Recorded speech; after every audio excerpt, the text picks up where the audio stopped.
आइए अब एक्सरसाइज 5.4 का सेकेंड क्वेश्चन सॉल्व करते हैं।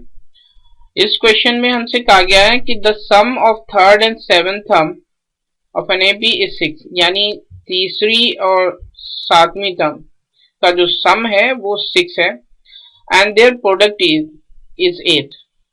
दिस मीन्स, इसका मतलब ये हुआ कि थर्ड एंड सेवेंथ टर्म का जो प्रोडक्ट है वो 8 है और उन दोनों टर्म का सम जो है वो 6 है। Find the sum of first 16 terms, यानी हमें इस एपी की फर्स्ट 16 टर्म का सम कैलकुलेट करना है। तो आइए इस क्वेश्चन को सॉल्व करते हैं। सबसे पहले हम मान लेते हैं कि A be the first term and D be the common difference, और जब a फर्स्ट टर्म है d कॉमन डिफरेंस है तो थर्ड टर्म को हम लिख सकते हैं a3 equals to a plus 2d। Seventh term को लिख सकते हैं a plus 60,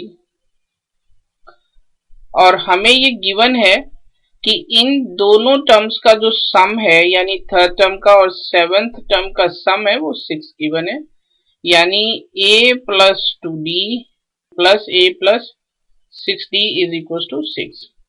this means 2a plus 8d equal to 6। और अब हम इन तीनों टर्म्स को 2 से डिवाइड कर सकते हैं, तो मिलेगा a plus 4d equal to 3।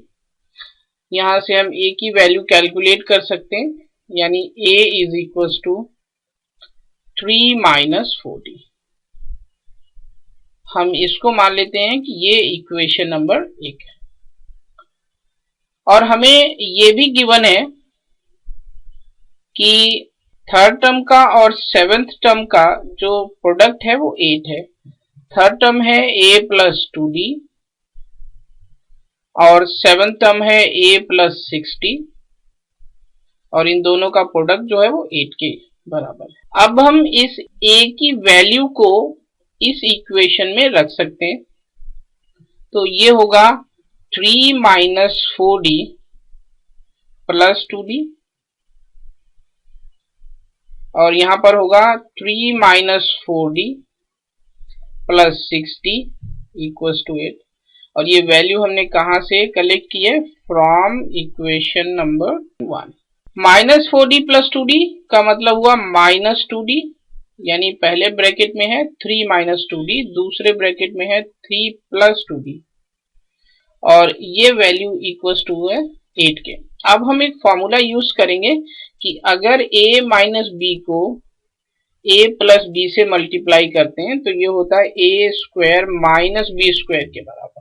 यहाँ पर भी हम यही फॉर्मूला यूज कर सकते हैं, तो a की जगह पर है 3 यानी 3 का स्क्वायर, b की जगह पर है 2d यानी 2d का होल स्क्वायर, और ये बराबर है 8 के।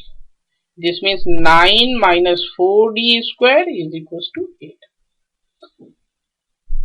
इसका मतलब हुआ कि जो 4d स्क्वायर है वो है 9 माइनस 8, दिस मीन्स 1 के इक्वल। तो इससे हमें ये पता चलता है कि जो d स्क्वायर है वो है 1 ओवर 4 के बराबर, और d की वैल्यू होगी प्लस माइनस 1 ओवर 2। तो यहां पर हमें d की दो वैल्यूज मिली हैं। इन दोनों वैल्यूज का यूज करके हम a कैलकुलेट करेंगे। इसका मतलब हमारे पास यहाँ पर दो केसेस हैं। Case 1, when d is equal to negative 1 over 2। मान लेते हैं कि पहले जो d है वो नेगेटिव 1 ओवर 2 के बराबर है, और इस वैल्यू को हम इक्वेशन 1 में पुट करते हैं। पुटिंग इन इक्वेशन 1, इक्वेशन 1 है a equals to 3 minus 4 into minus 1 over 2, और इसका मतलब ये है 3 प्लस 2, दिस मीन्स 5। तो इस केस में हमें जो a की वैल्यू मिली है वो है 5, और अब हम फर्स्ट 16 टर्म का जो सम है वो कैलकुलेट कर सकते हैं फॉर्मूले का यूज करके।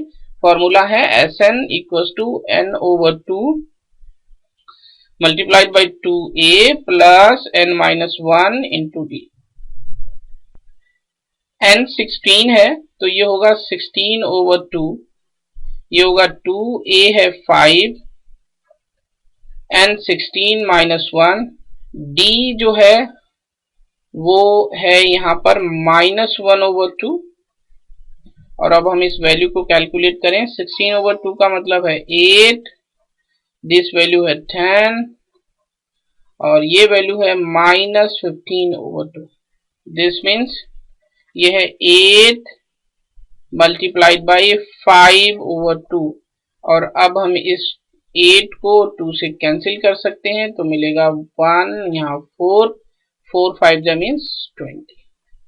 तो इस कंडीशन में हमें फर्स्ट 16 टर्म्स का जो सम है वो मिला है 20। आइए अब दूसरी कंडीशन को देखते हैं कि यानी केस सेकेंड को, when d is equal to +1/2। और इस वैल्यू को भी हम इक्वेशन 1 में रखेंगे, पुटिंग इन इक्वेशन 1। जब इसको इक्वेशन 1 में रखेंगे तो a की वैल्यू होगी a equal to 3 minus 4 into 1/2। This means 3 minus 2, this means 1। और अब हम फर्स्ट 16 टर्म का सम कैलकुलेट करेंगे by using the formula Sn equals to n/2 multiplied by 2a plus n minus 1 into d।